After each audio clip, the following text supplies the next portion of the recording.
सिद्धुआ संध्यार चैती आसर मिलनर गीत गाए नाही भेदाभाव चैती परब भरोसार द्रुमटिए। आज प्रथम थर पर रामनागुड़ा चैती उपलक्षे होइथिबा कविता और साहित्य आसन कार्यक्रम में भाग नहीं मु बहुत खुशी अनुभव कली।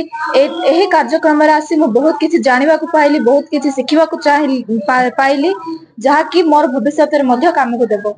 देखो आज रामनागुड़ा पंचायत समिति तरफ 2024 चैती उपलक्षे आमर ये साहित्य सभार आयोजन कराइला, जो थी कि आमर टॉप विषय रही दक्षिण ओडिशार अवदान ओडिशा साहित्य भाषा साहित्य प्रति आउ से उपरे आमर बहुत से प्रवीण एवं रिसर्च आउ विभिन्न प्रोफेसर ओडिया प्रोफेसर समस्ते आसते जो मैंने प्रतिष्ठित व्यक्ति विशेष एवं लेखक समाज सब आसी साहित्य आलोचना एवं पाठचक्र अनुष्ठित हो जाइए। आमर बहुत स्कूल एवं कॉलेज छात्र छात्री और बुद्धिजीवी मैंने आसते से साहित्य जो आलोचना होता है निहाती भाव में समाज को साहित्य ओडिया साहित्यर अभिवृद्धि निहाती गोटे प्रेरणा जोगाइब से उद्देश्य रखी यहाँ कर ब्लॉक लेवल चैती उत्सव उपलक्षे आज आम गोटे साहित्य